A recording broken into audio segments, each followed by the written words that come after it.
하나님의 주권과 영광까지 침해하려는 모습을 보았습니다. 물론 그들이 그렇게 한다고 해서 지존하신 하나님의 영광이나 주권에 조금이라도 상처가 나거나 조금이라도 피해가 가지는 않지만, 하나님은 이러한 교만함과 거만함을 가만히 두고 보실 수 없었기에 그들의 교만함을 심판하셨습니다. 그리고 그 가운데 또 다른 하나님의 뜻이 있음을 우리는 볼 수 있습니다.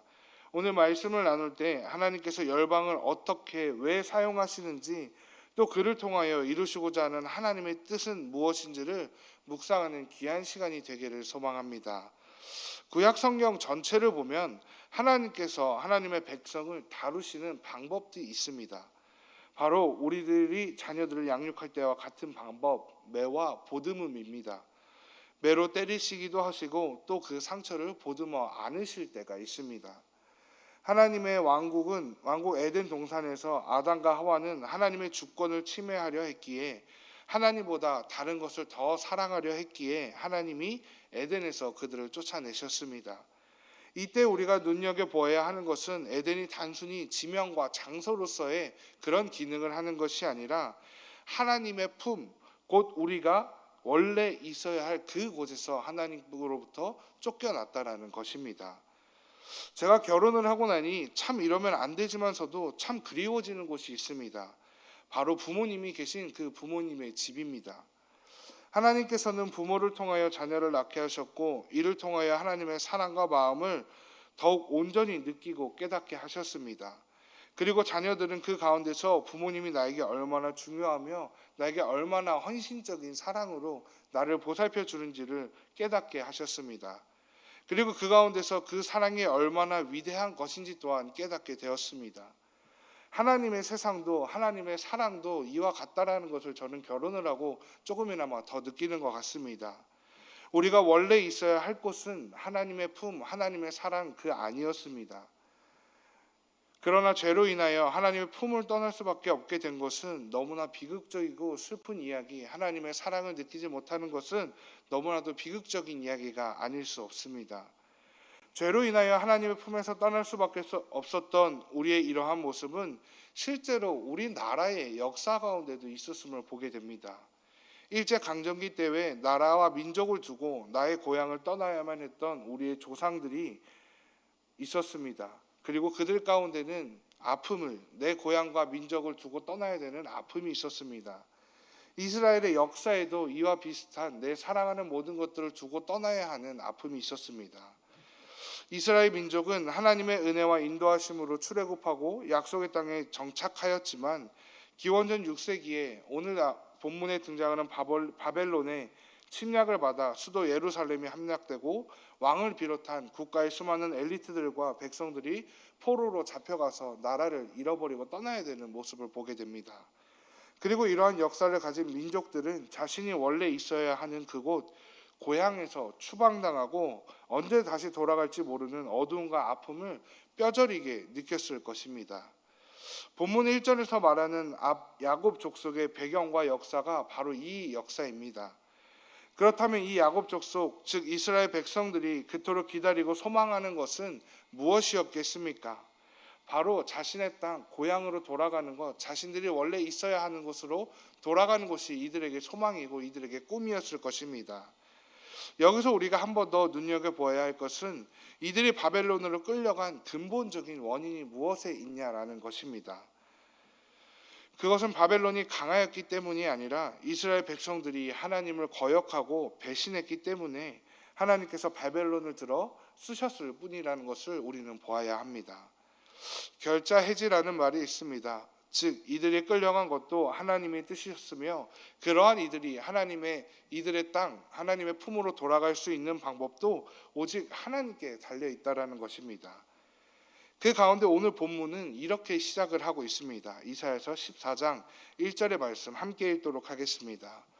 여호와께서 야곱을 긍휼히 여기시며 그들의 땅에 두시리니 나그네 된 자가 야곱 족속과 연합하여 그들에게 예속될 것이며. 아멘. 다른 누가 아니라 여호와께서 이스라엘 민족을 긍휼히 여기신다는 말씀으로 오늘의 말씀이 시작됩니다. 그리고 여호와께서 이스라엘 민족을 다시 택하신다라고 이야기합니다. 하나님은 본인이 직접 하나님의 성품을 성경을 통해서 여러 번 다양하게 언급하십니다. 그중 직전 성경 이야기인 출애굽기를 보면 하나님은 자기 자신을 이렇게 표현하고 계십니다. 출애굽기 34장 6절입니다. 여호와께서 그의 앞으로 지나시며 선포하시되 여호와라 여호와라 자비롭고 은혜롭고 노하기를 더디하고 인자와 진실이 많은 하나님이라. 아멘. 이스라엘 백성들이 하나님의 인도하심을 출애굽하여 약속의 땅 가나안으로 나아가고 있는 그때에 모세가 하나님의 말씀을 받고자 대략 한 40일 동안 자리를 비우고 있었습니다. 근데 그때 이스라엘 백성들은 금송아지 우상을 만들어 하나님 대신에 섬기는 모습을 보여줍니다.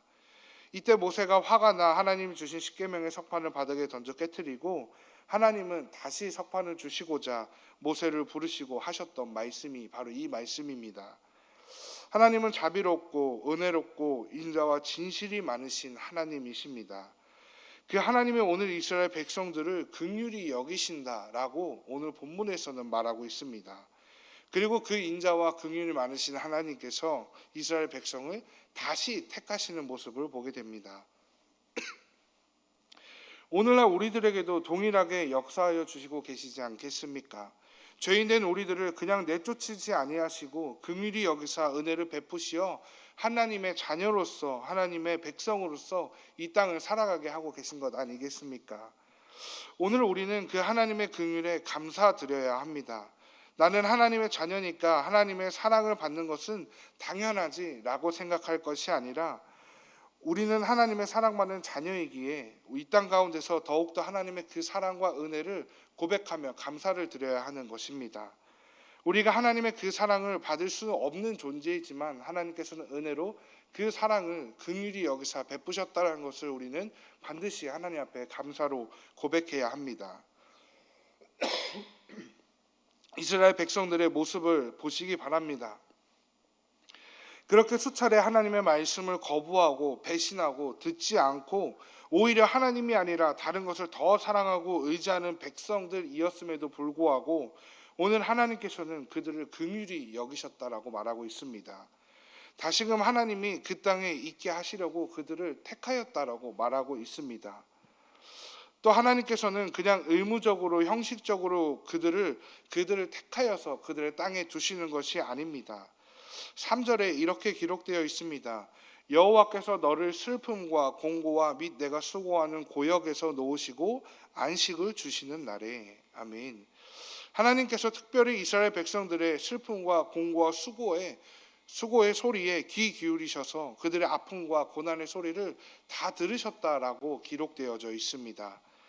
하나님은 자신의 사랑하는 자녀들에게 그냥 형식적으로 의무적으로 내가 하나님이기 때문에 이렇게 행하시는 분이 절대로 아니십니다. 이스라엘 백성들이 하나님을 거역하고 배신하는 모습을 보였기에 공의의 하나님께서는 그들을 심판하실 수밖에 벌을 내리실 수밖에 없으셨지만 그러나 그 가운데서도 그들의 마음에 삶에 귀 기울이시고 눈여겨 바라보고 계신다라는 것을 우리는 함께 바라보아야 합니다.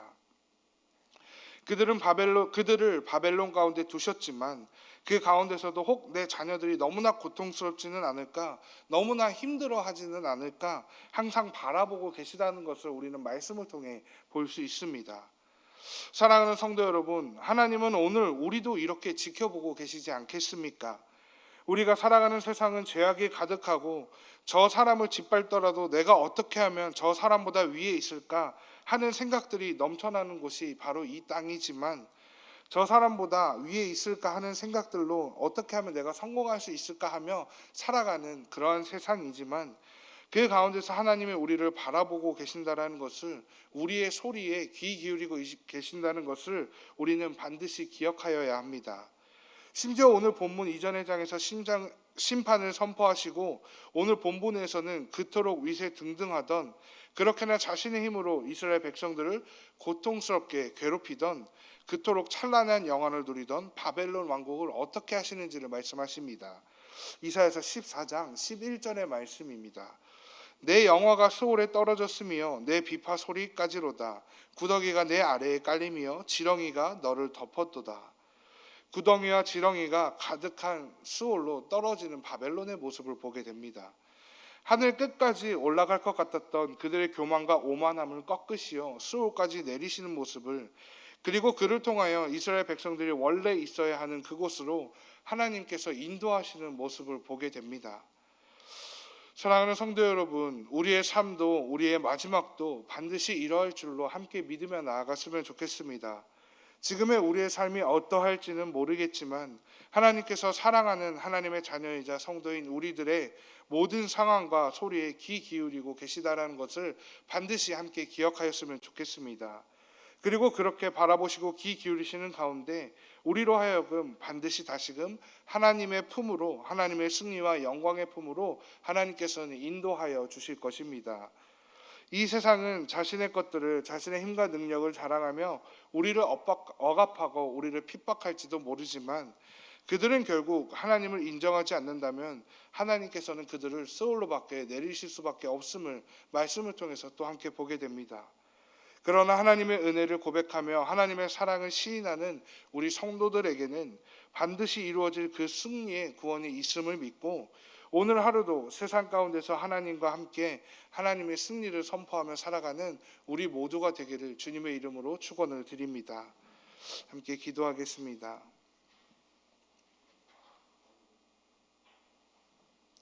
사랑의 하나님, 감사합니다. 오늘도 말씀을 통해서 주님의 마음을 바라보며 주님이 우리에게 주실 그 승리를 바라봅니다. 아버지, 언제나 우리의 삶 가운데, 우리의 영 가운데 주님 거하시는 주님을 바라보며 언제나 우리가 무엇보다 주님을 사랑하는 자가 될 수 있도록 인도하여 주시는 하나님의 그 역사에 우리가 함께 있음을 감사함으로 고백합니다.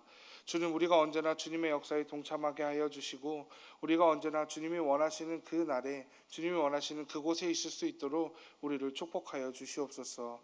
그리고 또한 우리가 오늘 하루를 살아가는 가운데 주님이 이미 우리에게 주신 그 승리하심을 바라보며 우리도 이 땅 가운데서 승리를 선포하며 살아갈 수 있도록 주님 우리의 삶을 축복하여 주시옵소서.